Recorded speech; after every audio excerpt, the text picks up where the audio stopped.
Hello to all. जैसा कि आप लोग जानते हैं कि सेल डिवीजन के अंदर दो इंपॉर्टेंट डिविजन्स होते हैं। एक डिवीजन का नाम है माइटोसिस और दूसरा का नाम है मियोसिस। समसूत्री विभाजन और अर्धसूत्री विभाजन एग्जामिनेशन पॉइंट ऑफ व्यू से बहुत इंपॉर्टेंट टॉपिक है। हम इस वीडियो के अंदर आज पूरा डिस्क्रिप्शन के साथ में माइटोसिस और मियोसिस के डिफरेंसेस पढ़ेंगे। यदि आप माइटोसिस और मियोसिस का पूरा डिटेल्स पढ़ना चाहते हैं तो भी मेरे वीडियोस को आप देख सकते हैं। सबसे पहले देखिए, आपको ये मालूम होना चाहिए कि माइटोसिस और मियोसिस जो होता है वो कौन सी सेल्स के अंदर होता है। तो माइटोसिस और मियोसिस जो है, सबसे पहले समसूत्री विभाजन कायिक कोशिकाओं में होता है। देखिए, बॉडी के अंदर दो तरीके की सेल्स होती है, एक होती है सोमेटिक सेल्स और एक होती है रिप्रोडक्टिव सेल्स, कायिक कोशिका और जननिक कोशिका। You have to remember that ये किस में होता है, कायिक कोशिकाओं में हो जाता है और ये केवल किस में होता है, जननिक कोशिकाओं के अंदर। It occurs only in the reproductive cells, ये केवल रिप्रोडक्टिव सेल्स में ही होता है। नंबर 2, समसूत्री विभाजन अगुणित या द्विगुणित कोशिका में हो सकता है। आपको मालूम है दो प्रकार की कोशिकाएं होती है, एक अगुणित और एक द्विगुणित, हैप्लॉइड और डिप्लॉइड। जिसमें एक सेट क्रोमोसोम का हो वो हैप्लॉइड, जिसमें दो सेट हो क्रोमोसोम के वो क्या होता है, डिप्लॉइड। मैं ये कहना चाहता हूं कि जो समसूत्री विभाजन है वो हैप्लॉइड या डिप्लॉइड किसी भी सेल में हो सकता है। और अर्धसूत्री विभाजन जो होता है, अर्धसूत्री विभाजन वो किस में होता है, केवल द्विगुणित कोशिकाओं में होता है, केवल डिप्लॉइड सेल में ही हो सकता है। और उस डिप्लॉइड सेल को हम क्या कहते हैं, मियोसाइट के नाम से जानते हैं। उस डिप्लॉइड सेल को हम मियोसाइट कहते हैं। ओके, नाउ ये सिंगल डिवीजन है। जो समसूत्री विभाजन है वो कैसा है, सिंगल डिवीजन है। सिंगल डिवीजन का मतलब है ये एक ही चरण में पूरा हो जाता है। जैसे आपने सुना था प्रोफेज, मेटाफेज, एनाफेज और टीलोफेज। ओके, एक ही सिंगल डिवीजन के अंदर कंप्लीट हो जाता है। और यदि मैं बात करता हूं मियोसिस की, तो ये डबल डिवीजन है। डबल डिवीजन क्यों है, क्योंकि आप जानते हो कि यहाँ पर 4 सेल्स बनती है। तो मियोसिस फर्स्ट के अंत में 2 सेल्स बनती है और मियोसिस सेकंड के अंत में 4 सेल्स बनती है। तो मियोसिस 2 स्टेप्स में होता है ना, मियोसिस फर्स्ट और मियोसिस सेकंड। तो ये 2 स्टेप्स में हो रहा है, तो इसको क्या कह रहे हैं, डबल डिवीजन कह रहे हैं। और ये वाला यदि आप देखोगे तो ये क्या है, केवल एक सिंगल स्टेप में हो रहा है, तो ये क्या चीज है, सिंगल डिवीजन है। राइट, यहां पर केवल क्या होता है, कैरियोकाइनेसिस और साइटोकाइनेसिस। यहां क्या होता है, karyokinesis first, cytokinesis first, karyokinesis second, cytokinesis second. Okay, next, समसूत्री विभाजन से 2 कोशिकाएं उत्पन्न होती है। याद रखना, समसूत्री विभाजन से 2 कोशिकाएं बनती है और बनने वाली दोनों कोशिकाएं जो होती है वो पेरेंट सेल से क्या रखती है, समानता रखती है। और यहाँ पर अर्धसूत्री विभाजन से कितनी कोशिकाएं बनती है, 4 कोशिकाएं बनती है। और वो जो चारों कोशिकाएं होती है अपने आप में भी समान नहीं होती है और पेरेंट सेल से भी समानता नहीं रखती है। अब आ जाइए, संतति कोशिकाओं में गुणसूत्र की संख्या पेरेंट सेल के समान ही रहती है, कांस्टेंट रहती है। समसूत्री विभाजन की विशेषता है कि कभी भी जो डॉटर सेल्स बनती है उनके अंदर क्रोमोसोम की संख्या में कोई परिवर्तन नहीं आता है। जैसा क्रोमोसोम नंबर पेरेंट सेल में होता है वैसा ही क्रोमोसोम नंबर डॉटर सेल्स के अंदर भी रहता है, यानी कि क्रोमोसोम नंबर बदलता नहीं है, कांस्टेंट रहता है। लेकिन यदि मैं बात अर्धसूत्री विभाजन की करता हूं तो जैसा कि नाम शो कर रहा है, अर्धसूत्री विभाजन, रिडक्शनल डिवीजन, राइट, संतति कोशिकाओं में गुणसूत्र की संख्या क्या रह जाती है, आधी रह जाती है। यानी कि जो प्रोजीनी सेल्स बनेगी उसके अंदर गुणसूत्रों की संख्या क्या हो जाती है, आधी। यानी कि 2n की कितनी रह जाएगी, n। जैसे 46 है तो आधी रह जाएगी n। नेक्स्ट, इस विभाजन से विभिन्नताएं उत्पन्न नहीं होती। कभी भी समसूत्री विभाजन के अंदर विभिन्नताएं उत्पन्न नहीं होती है, वेरिएशंस डेवलप नहीं होते हैं। जैसा कि मैंने कहा था कि यहाँ पर जो पेरेंट सेल और से जो संतति कोशिकाएं बनती है वो बिल्कुल क्या होती है, उसके समान ही होती है। तो यहाँ पर कभी भी वेरिएशंस डेवलप नहीं होते हैं, यानी कि विभिन्नताएं उत्पन्न नहीं होती है। जो प्रोजीनी सेल्स बनती है वो बिल्कुल जेनेटिकली आइडेंटिकल सेल्स होती है, पेरेंट्स जैसी होती है। लेकिन यदि हम लोग यहाँ पर बात करें तो यहाँ पर क्या होता है, आप जब मियोसिस सेकंड पढ़ते हो तो उसके अंदर एक पैकाइटिन स्टेज होती है और उस पैकाइटिन स्टेज के अंदर जो है वो क्या होता है, जब आप मियोसिस फर्स्ट पढ़ते हो तो पैकाइटिन स्टेज के अंदर क्या होता है, जीन विनिमय होता है, क्रॉसिंग ओवर होता है, राइट। और उसके अंदर क्या होता है, विभिन्नताएं उत्पन्न होती है। यानी कि जो प्रोजीनी सेल्स बनेगी वो जेनेटिकली क्या होगी, पेरेंट सेल से क्या रखेगी, डिफरेंस रखेगी। ओके, नेक्स्ट, ये डिवीजन किसके लिए जरूरी है, माइटोसिस किसके लिए जरूरी है? तो माइटोसिस ग्रोथ के लिए जरूरी होता है, वृद्धि के लिए, किसी भी प्रकार की रिपेयर के लिए यानी कि मरम्मत के लिए, और बॉडी के अंदर किसी भी प्रकार की हीलिंग के लिए, जैसे घाव भरना इत्यादि जो होता है उसके अंदर सहायक होता है।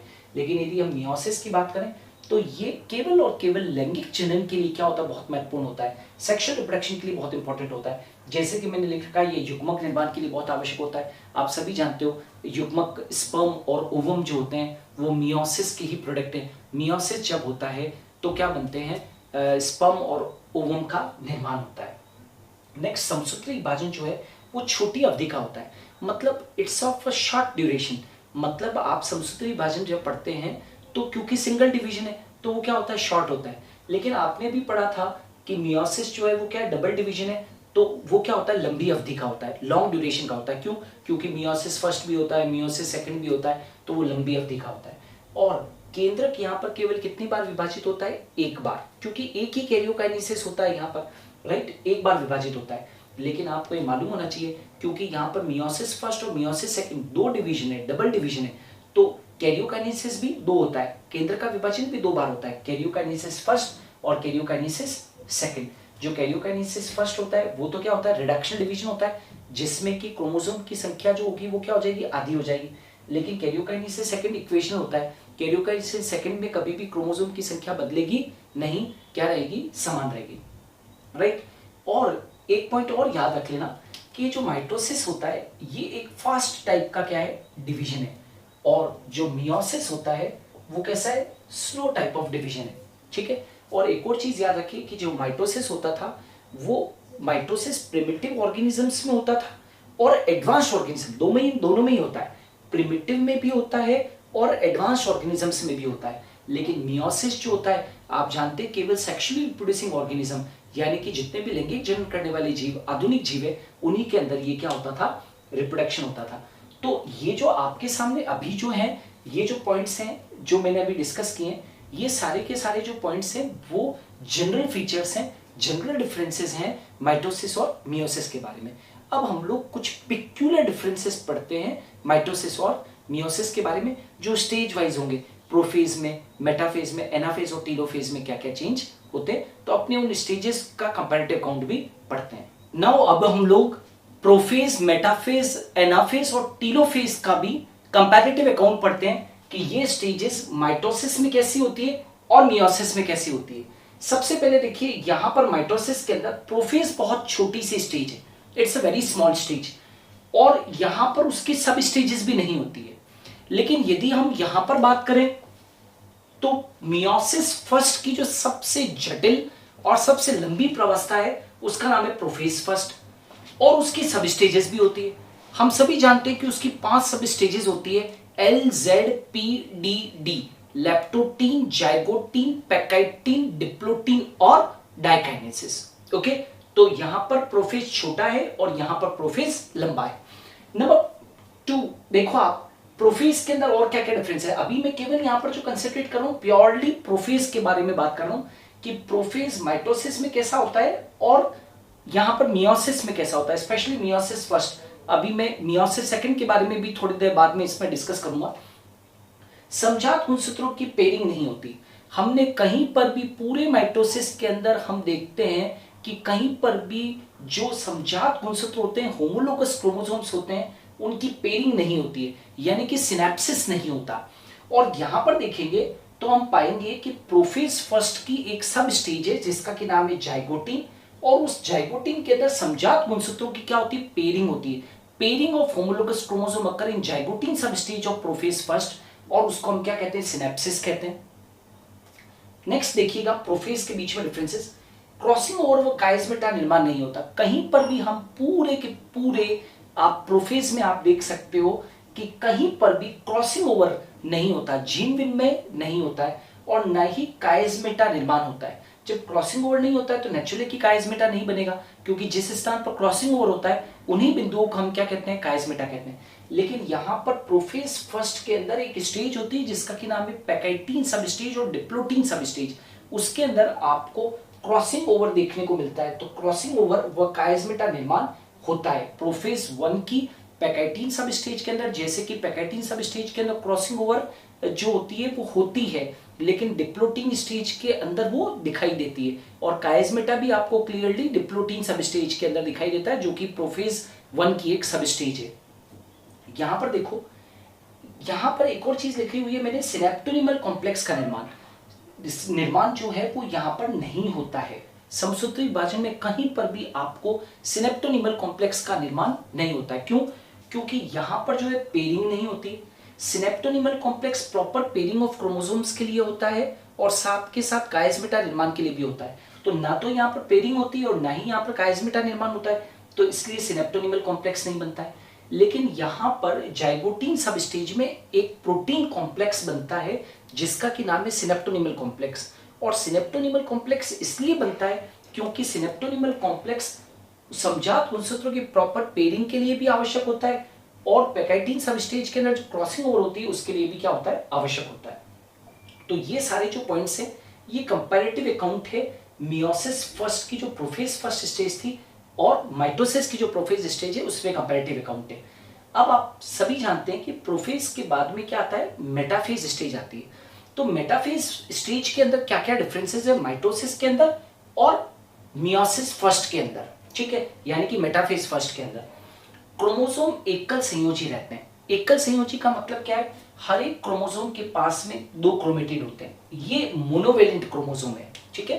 क्रोमोसोम एकल संयोजी रहते हैं, वह इनमें कितने क्रोमेटिड पाए जाते हैं, 2 क्रोमेटिड पाए जाते हैं। लेकिन यहां पर सबसे बड़ा डिफरेंस है कि यहां पर आप देख सकते हो क्रोमोसोम बाइवेलेंट होते हैं। मेटाफेज स्टेज के अंदर जो क्रोमोसोम्स होते हैं वो कैसे होते हैं, बाइवेलेंट होते हैं, द्विसंयोजी होते हैं। और इनमें टोटल मिलाकर कितने क्रोमेटिड होते हैं, 4 क्रोमेटिड होते हैं। 4 कैसे, बाइवेलेंट हो गए ना, तो ये 2 क्रोमेटिड और ये 2 क्रोमेटिड, तो टोटल कितने हो गए, 4 क्रोमेटिड हो गए।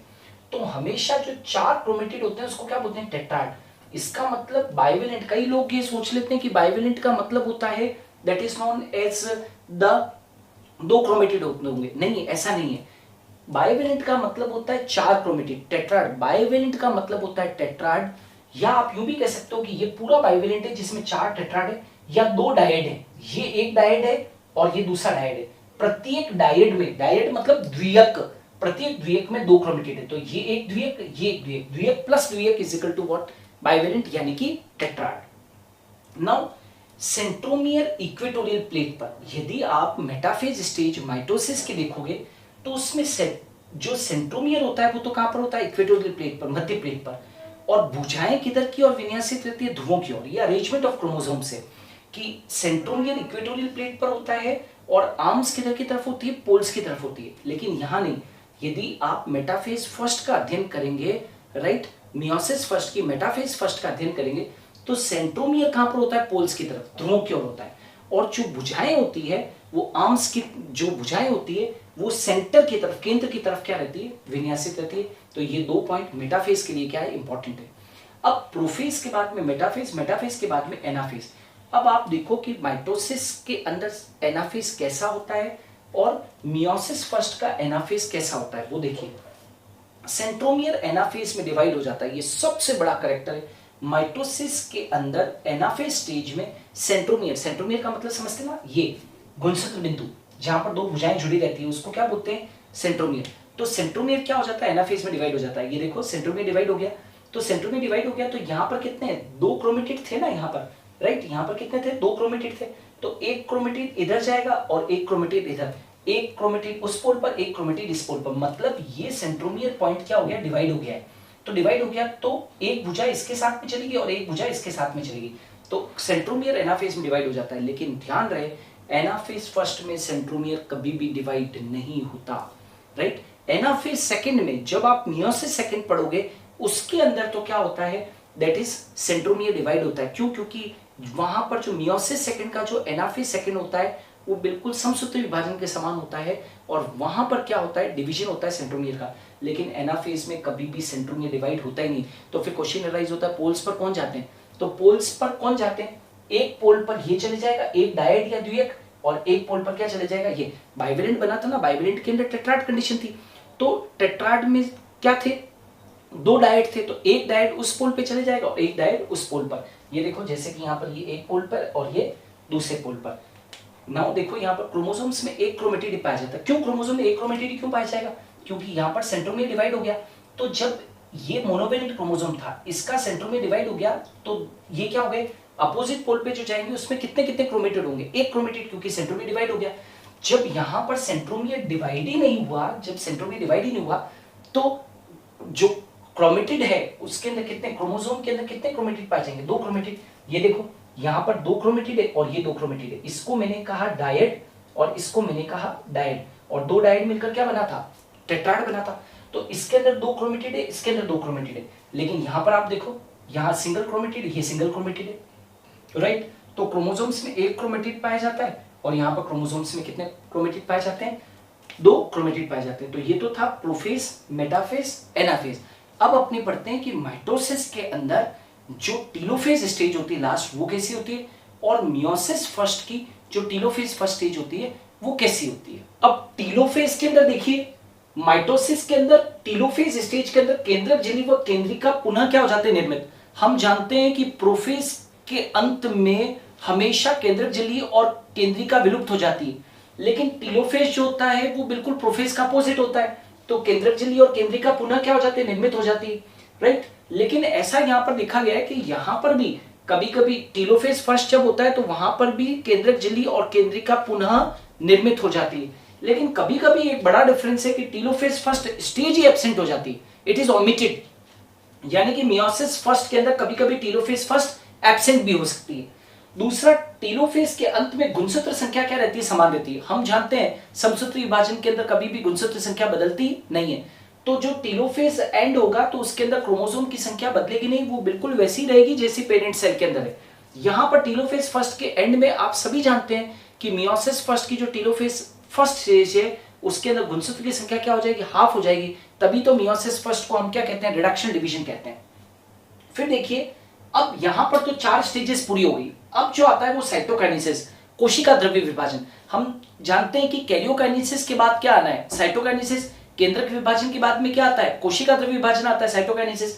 तो यहां पर अक्सर ये देखा गया है कि माइटोसिस के अंदर 100% कैरियोकाइनेसिस के बाद में साइटोकाइनेसिस होता है, यानी कि केंद्रक विभाजन के बाद कोशिका द्रव्य का विभाजन होता है और भित्ति का क्या हो जाता है, निर्माण।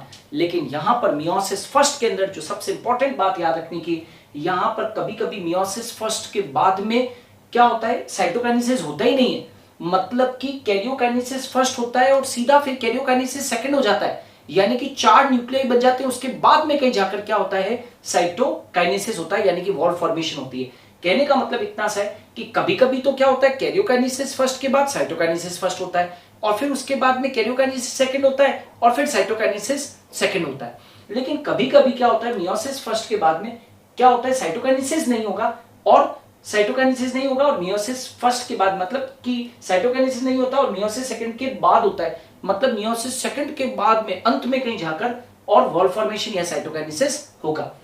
लेकिन यहां तो आप देखोगे हमेशा कैरियोकाइनेसिस के बाद में साइटोकाइनेसिस होगा ही होगा, ओके। और यहां पर साइटोकाइनेसिस में देखने बात ये है कि यहां पर जो डॉटर सेल्स बनेगी, संतति कोशिकाएं बनेगी, वो बिल्कुल पेरेंट सेल के समान बनेगी, क्योंकि हम माइटोसिस पढ़ रहे हैं। लेकिन यहां पर साइटोकाइनेसिस के फलस्वरूप जो चार सेल्स बनेगी वो पेरेंट सेल्स से बिल्कुल डिफरेंट होगी, न तो आपस में समान होगी और न ही पेरेंट सेल से क्या रखेगी, समानता रखेगी। और अब मैंने यहां पर एक और चीज यहां पर लिखी हुई है कि अभी तक जो मैंने डिफरेंशिएशन करवाया वो माइटोसिस और मियोसिस फर्स्ट के बीच में डिफरेंसेस करवाया, लेकिन अब हम पढ़ रहे हैं कि माइटोसिस और मियोसिस सेकंड में क्या फर्क है। याद रखना, मियोसिस सेकंड जो होता है वो सिमिलर टू क्या होता है, माइटोसिस। सिमिलर टू क्या होता है, माइटोसिस होता है, ओके। यहां पर देखो, माइटोसिस के पहले इंटरफेस होता है। हमेशा ध्यान रखना, कोई भी सेल माइटोसिस के अंदर डिवाइड करती है उससे पहले हमेशा क्या होती है, इंटरफेस होती है। और हम सब जानते हैं कि इंटरफेस के अंदर तीन स्टेजेस होती है, G1, S और G2, वो यहां पर होती है। लेकिन मियोसिस सेकंड के पहले इंटरफेस होगा या नहीं होगा ये कह नहीं सकते, हो भी सकता है, नहीं भी हो सकता है। और याद रहे, एक बड़ा पॉइंट बता दूं आपको, कभी भी मियोसिस फर्स्ट और मियोसिस सेकंड के बीच में कभी भी इंटरफेस नहीं होता, इंटरकाइनेसिस होता है। क्या होता है, इंटरफेस नहीं होता, इंटरकाइनेसिस होता है। क्यों? क्योंकि आप अभी देखोगे कि इंटरफेस के अंदर एस फेज होता है, लेकिन यहां पर एस फेज होता ही नहीं है, इसलिए हम उसको इंटरफेस की जगह पर इंटरकाइनेसिस कहते हैं। तो यहां पर ध्यान रखो, माइटोसिस के अंदर एस फेज प्रेजेंट होता है, G1S और G2 फेज 3 होती है ना, तो यहां पर एस फेज स्टेज प्रेजेंट है, जबकि मियोसिस सेकंड के अंदर भले ही वो सिमिलर टू माइटोसिस है, लेकिन एस फेज एब्सेंट नहीं होता है इंटरफेज में, तभी तो हम इंटरफेज को इंटरफेज नहीं कहते हैं, हम क्या कहते हैं, इंटरकाइनेसिस कहते हैं। और यहां पर याद रखो कि यहां पर जितने भी जननमृत संतति कोशिकाएं वो पेरेंट सेल से क्या रखती है, समानता रखती है। हम जानते हैं माइटोसिस पढ़ रहे हैं तो जो डॉटर सेल्स बनेगी वो पेरेंट सेल से समानता रखती है, लेकिन मियोसिस सेकंड भले ही माइटोसिस के समान है, लेकिन जब मियोसिस सेकंड के अंत में जो 4 सेल्स बनेगी वो गुणात्मक दृष्टि से यानी कि क्वालिटेटिव दृष्टि से और संख्यात्मक दृष्टि से यानी कि क्वांटिटेटिव दृष्टि से पेरेंट सेल से बिल्कुल क्या होती है, भिन्न होती है। और माइटोसिस, देखिए माइटोसिस और मियोसिस फर्स्ट में क्या फर्क था कि माइटोसिस छोटा था, मियोसिस फर्स्ट लंबा था, लेकिन यहां उल्टा है, माइटोसिस लंबा है और मियोसिस सेकंड भले ही वो सिमिलर टू माइटोसिस है, लेकिन इस माइटोसिस से क्या है, छोटा है। तो ये जो था ये कंप्लीट वीडियो था स्टूडेंट्स, माइटोसिस और मियोसिस के ऊपर जो डिफरेंसेस है एग्जामिनेशन पॉइंट ऑफ व्यू से बहुत बहुत इंपॉर्टेंट है, इसके ऊपर रिलेटेड क्वेश्चंस जो है वो आप आसानी से कर पाएंगे। Thanks a lot.